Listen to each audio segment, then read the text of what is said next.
Before on the channel, we've talked about the importance of the jab and why it's so effective for a boxer to use. Now, I want to flip the coin and I want to talk about the importance of having a solid jab defense. There's a couple reasons why having a jab defense can take you far in the ring. And if you don't have one, you're going to pay for it. So let's roll this intro and then we're going to get right into it. The jab gets thrown more than your hooks, your uppercuts, and all your other punches. It's a perfect tool for setups, scoring points, occupying your opponent's hands, and much, much more. So if it's so effective, then we also need to think about ways to make it ineffective, because if you're using it, there's a good chance your opponent is going to use it too. You've heard the saying before that a good jab will take you all around the world.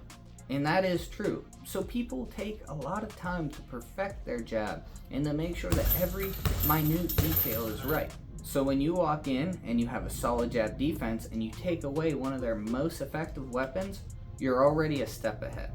Even if it isn't their most effective weapon, it's still going to be thrown more than all their other punches. After disrupting their jab a couple times, they're going to have some things to think about and have to reevaluate their game plan. You start catching their jab, parrying, slipping their jab, it's going to become very frustrating, especially if they can't even touch your hands. That's exactly what we want. Now look at all the options that you've opened up by shutting down their own options.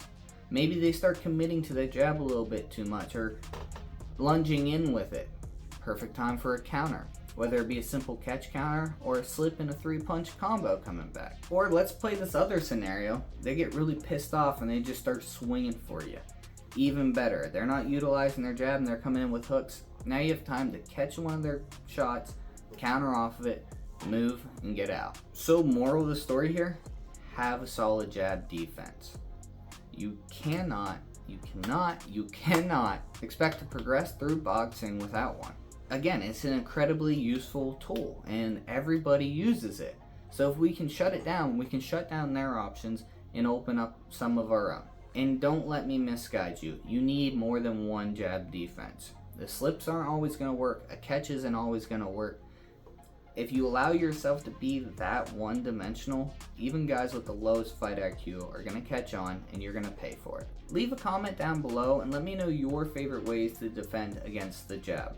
Don't forget to like and subscribe if this video is helpful and you want more boxing insights. I got a whole slew of things on the page, and not to brag, but I got a lot of great beginner boxing content.